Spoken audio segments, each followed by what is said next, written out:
இன்று நவராத்திரியில் வந்திருக்கக்கூடிய துர்காஷ்டமி. இன்றைய பதிவில் பார்க்க போகின்ற எளிமையான ரொம்ப சக்தி வாய்ந்த 58 துர்க்கையம்மனின் நாமாக்களை சொன்னவர்களின் மனவேதனையும் உடல் வேதனையும் தீரும்.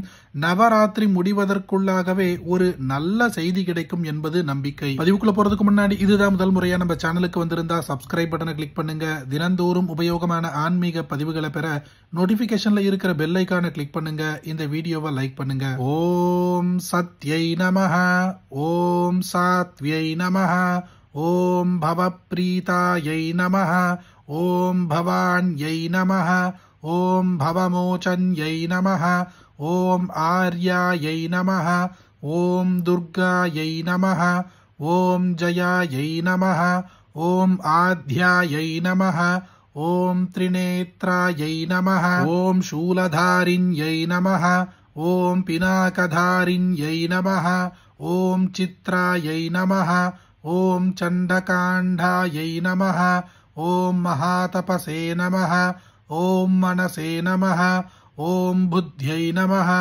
ஓம் அஹங்காராயை நமஹ, ஓம் சித்தரூபாயை நமஹ, ஓம் சிதாயை நமஹ, ஓம் சித்யை நமஹ, ஓம் சர்வமந்திரமய்யை நமஹ, ஓம் சத்தாயை நமஹ, ஓம் சத்யானந்தஸ்வரூபிண்யை நமஹ, ஓம் அனந்தாயை நமஹ, ஓம் பாவின்யை நமஹ, ஓம் பாவ்யாயை நமஹ, ஓம் பவ்யாயை நமஹ, ஓம் அபவ்யாயை நமஹ, ஓம் சதாகத்யை நமஹ, ஓம் சாம்பவ்யை நமஹ, ஓம் தேவமாத்ரே நமஹ, ஓம் சிந்தாயை நமஹ, ஓம் ரத்னப்ரியாயை நமஹ, ஓம் சர்வவித்யாயை நமஹ, ஓம் தக்ஷகன்யாயை நமஹ, ஓம் தக்ஷயஜ்ஞவிநாசின்யை நமஹ, ஓம் அபர்ணாயை நமஹ, ஓம் அநேகவர்ணாயை நமஹ, ஓம் பாட்டலாயை நமஹ, ஓம் பாட்டலாவத்யை நமஹ,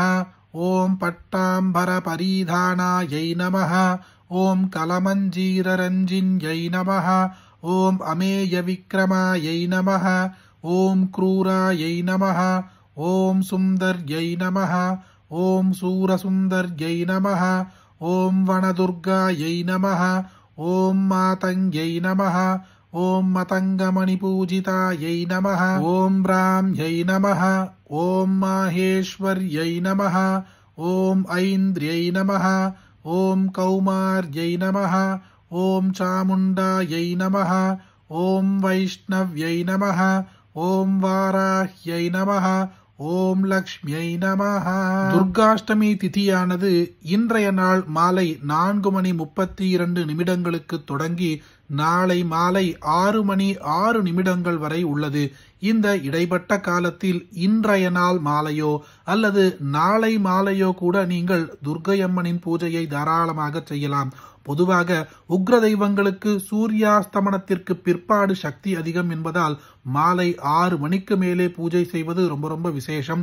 நீங்கள் வீட்டிலேயே எளிமையான ஒரு பிரசாதத்தை துர்க்கையம்மனுக்காக படைத்துவிட்டு இன்றைய பதிவில் பார்த்த 58 துர்க்கை நாமாக்களை பக்தியோடு ஒரு முறை சொன்னால் கூட போதும். மனவேதனையும் உடல் வேதனையும் தீரும். நவராத்திரி முடிவதற்குள்ளாகவே ஒரு நல்ல செய்தி கிடைக்கும். ரொம்ப விசேஷமான இந்த பதிவை உங்களுக்கு தெரிஞ்ச எல்லாருக்கும் கட்டாயம் பகிருங்க.